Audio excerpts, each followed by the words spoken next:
Doctor, ഞാൻ വല്ലാതൊരു വിഷമത്തിലിരിക്കുക. Delivery കഴിഞ്ഞ് ഞാൻ വല്ലാതെ വണ്ണം വെച്ചിരിക്കുന്നു. പഴയ ഡ്രസ്സൊന്നും ചേരുന്ന പോലും ഇല്ല. കണ്ടില്ലേ ഡോക്ടർ, എന്റെ വയറ് വല്ലാതെ ചാടിയിരിക്കുന്നു. എല്ലാരും എന്നെ ഇപ്പൊ കളിയാക്കുന്നു, നീ പിന്നെയും പ്രഗ്നന്റ് ആണോ എന്ന്. എത്ര ഡയറ്റ്, എത്ര എക്സസൈസ് ചെയ്തിട്ട് ഒരു യൂസും ഇല്ല. എന്താ ചെയ്യേണ്ടതെന്ന് ഒരു പിടിയില്ല. Doctor, can you help me? ഒരു പ്രഗ്നൻസിയുടെ സമയത്ത് ഒരു 12 to 15 kgs കൂടാറുണ്ട്. പോസ്റ്റ്മോർട്ടം സമയത്ത് അത് കുറയ്ക്കാനായിട്ട് പലരും വളരെയധികം ബുദ്ധിമുട്ടാറുണ്ട്. ചിലർക്ക് പെട്ടെന്ന് തന്നെ കുറഞ്ഞു വരാറുണ്ട്. ചിലർക്ക് ചിലപ്പോൾ ഡയബറ്റീസോ പ്രഷറോ അങ്ങനെയുള്ള പല കോമോർബിഡിറ്റീസ് ഉള്ളപ്പോൾ ഡിഫിക്കൽട്ടാണ് അത് കുറച്ചു കൊണ്ടുവരാനായിട്ട്. നമ്മൾ നോർമലി അഡ്വൈസ് ചെയ്യുന്നത് കൂടുതലും ഡയറ്റ്, എക്സസൈസ് അങ്ങനെയുള്ള കാര്യങ്ങൾ ആദ്യം പറഞ്ഞു കൊടുക്കും. എന്തൊക്കെ ചെയ്യണം, 6:30 ആകുമ്പോൾ 6:30 ഒക്കെ ആകുമ്പോഴത്തേക്ക് ഡിന്നർ കഴിക്കണം. അരിയുടെ ആഹാരവും എല്ലാം മാക്സിമം കുറയ്ക്കുക, മധുരം കുറയ്ക്കുക, സാച്ചുറേറ്റഡ് ഫാറ്റ് കുറയ്ക്കുക, അങ്ങനെയുള്ള കാര്യങ്ങളൊക്കെ പറഞ്ഞു കൊടുക്കും. ഒരു ഡയറ്റ് എടുക്കുമ്പോൾ 50% വെജിറ്റബിൾസ് ആയിരിക്കണം എടുക്കേണ്ടത്, 25% proteins, 25% carbs.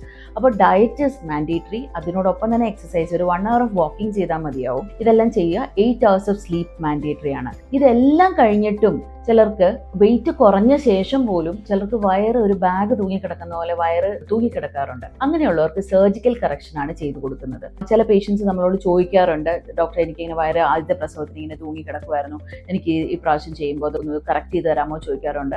It's like A plastic surgery. നമ്മൾ സാധാരണ എന്താ ചെയ്യുക, ഇൻ ഷേപ്പിന്റെ ബെൽറ്റ് ഇടാൻ പറയും. അത് വേലി കെട്ടുന്ന പോലെയാണ്. ഇൻ ഷേപ്പിന്റെ ബെൽറ്റ് ഇടുമ്പോൾ അത് കറക്റ്റ് ആയിട്ടിരിക്കും, അത് ഊരി കഴിയുമ്പോൾ ഇത് വെളിയിലോട്ട് വരും. അപ്പൊ ബേസിക്കലി ഇൻ ഷേപ്പ് അകത്തിട്ട പോലെ നമ്മളൊരു മസിൽ റിപ്പയർ ആണ് ചെയ്യുന്നത്.